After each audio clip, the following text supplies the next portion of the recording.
Hi, I'm talking today to UK landscape architect Emily Ross.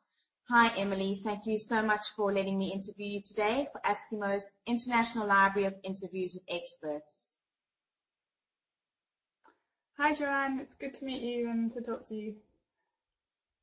Excellent, lovely to be talking to you today too, Emily. So Emily, today we're discussing landscape architecture and some frequently asked questions.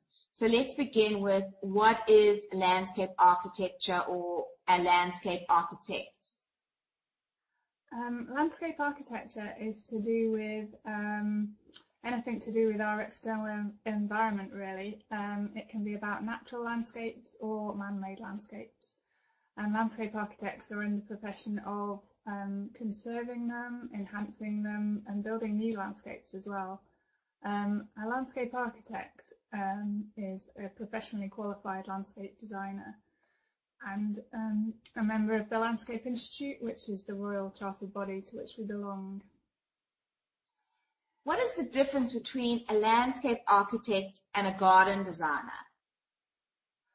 A landscape architect generally tends to work on more commercial schemes, often bigger projects. However, a garden designer might do that as well, but they tend to work on more private gardens and that kind of project. There is a lot of overlap, but the training is different.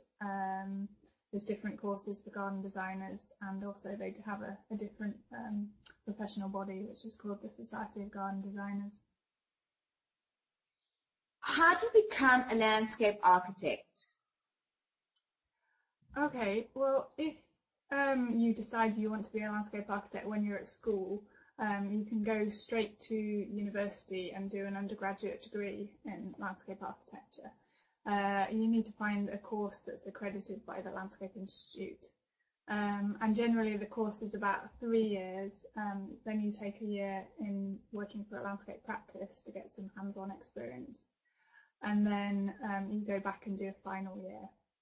The other route, which is the route that I took, is you might have done have an environmental background, like I did a biology and geography degree, or you might have done another career first, like be an engineer or an artist or a bank or something, but you then decide, yes, this is what I want to do, I want to change profession, I want to be a landscape architect. So you can do it as a postgraduate, which takes about 2 years.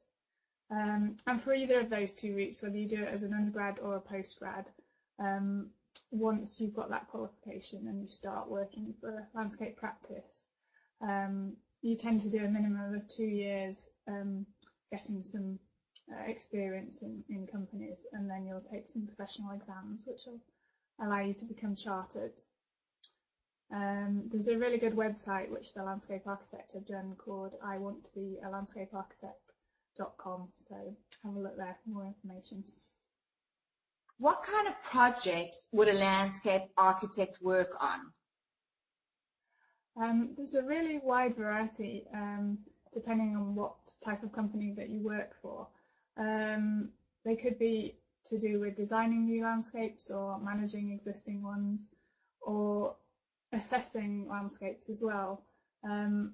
I started out being very interested in the reclamation of landscapes that were derelict or contaminated, like coal mines, because of the ecological background that I had. I was interested in how those could be revegetated and used by people again.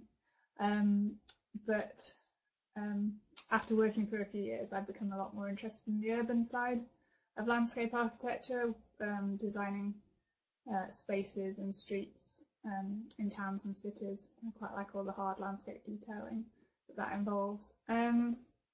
Other types of projects though, public parks and play areas, restoring a historic landscape. Just thinking about one of the most prominent landscape projects that's been in the news recently, the Olympic Park this year. Obviously that's taken quite a few years planning, and landscape architects were very much at the heart of that. And obviously we saw the fruition of it this summer, but that's been planned for the last 5 years or however long, so that was a really exciting project for landscape architects to work on in that area. Also, assessing landscapes, like I mentioned, especially say a big rural area which might have pressures on for planning, people wanting to build more houses, making sure that's done in a sensitive way. So looking what's there, appreciating it, and making sure that the change is managed properly.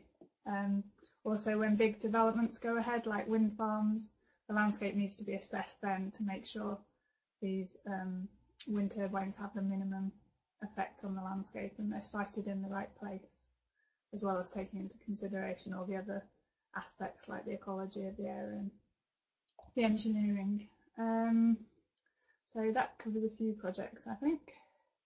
There's many others. Are there any key issues that landscape architects are tackling at the moment?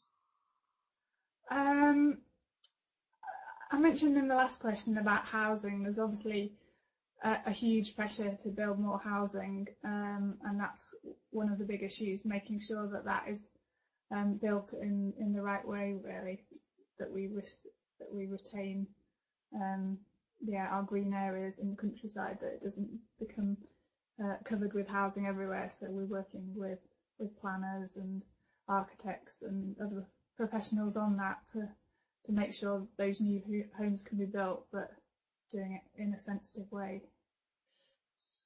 How do landscape architects make a difference in the world we live in?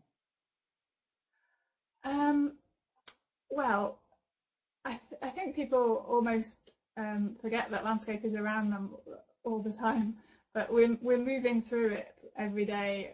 Everywhere we live and work and play has some kind of landscape in it.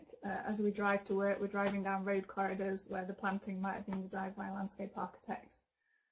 We go to parks to relax in, which obviously have an impact on our life and make us feel better, and they would have had a role of a landscape architect. So it's about helping to create better places where we can work, live and play, really, that make us feel better, that we can relax in, that are fun.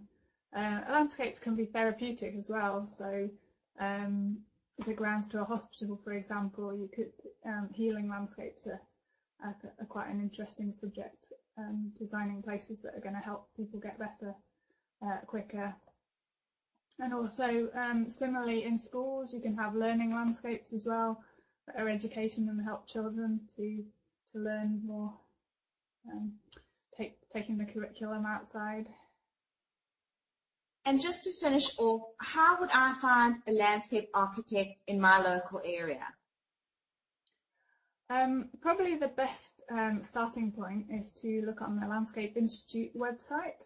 It has a register of all the practices, and you can refine a search by region, say the Northwest, or you can search for a company name if you know who you're looking for, or for a keyword. There's another good publication that the Landscape Institute do as well, called Landscape Architecture: A Guide for Clients. So that will give you advice about how to go about appointing one. Thank you, Emily. Thank you so much for talking to me today. Okay, thanks, Joanne.